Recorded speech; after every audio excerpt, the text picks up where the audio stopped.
ఏం కూర చేసినావు బుజ్జమ్మ? ఇవాళ ఏం చేయలేదురా, పక్కింటి పప్పు పంపిస్తే అదే సరిపెట్టుకున్నా గానీ ఏమన్నా టేస్ట్ ఉన్నదా? ఫ్రీలు వచ్చింది కదా, టేస్ట్ గానే ఉంటది. ఎట్లయినా మన చేతి వంట మనం తిన్నదానికంటే పక్కోళ్ళ చేతి వంట తింటే ఆ తృప్తే వేరు. అందుకే అనేది పొరిగింటి పుల్ల కూర యమరుచి అని. అవును మరి, వండుకున్నోళ్ళకి ఒక కూర, అడుక్కున్నోళ్ళకైతే 66 కూరలు. అయ్యో పాపం, వీళ్ళకి ఎంత నీళ్ళ కరువు వచ్చిందో ఏమో, ఎట్లా కొట్టుకుంటున్నారు చూడు ట్యాంకర్ కాడ. అయ్యో అయ్యో జరుగుర్రి, అందరికి అవకాశం అయ్యుర్రి. తలా క్యానన్న నిండొద్దా? అసలే బోనాల పండుగ, ఎంత నూనె ఖర్చుంటది. కిలో దొరికినా 100 రూపాయలు మిగిలినట్టేనాయే. జరుగుర్రి జరుగుర్రి, అందరికి రానియురుల్లా. ఏం లేదుల్లా, భద్రాద్రి కొత్తగూడెం మొద్దులగూడెం ఊరోళ్లకు పండుగ ముందట పంట వండింది. పోత పోత మంచులున్న ట్యాంకర్ బోర్ల పడ్డదట. అది కూడా వీళ్ళ కోసం అన్నట్టు ఓ దిక్కొరిగింది.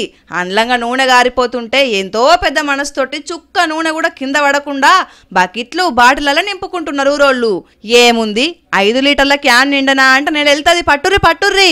అట్లా పోయేటోళ్ళు ఇట్లా పోయేటోళ్ళు రోడ్డు మీద ఆగి ఈ సహాయక చర్యల పాల్గొనే వరకు ట్రాఫిక్ జామ్ అయింది. ఇంతల్నే పోలీసోళ్ళు చేరుకున్నారు. అప్పటికే ట్యాంకర్ల నూనె కూడా దగ్గర పడ్డది. ఇక జనాన్ని ఎక్కడోళ్ళు అక్కడ చెదరగొట్టి ఖాళీ ట్యాంకర్ను పరీక్షిస్తున్నారు.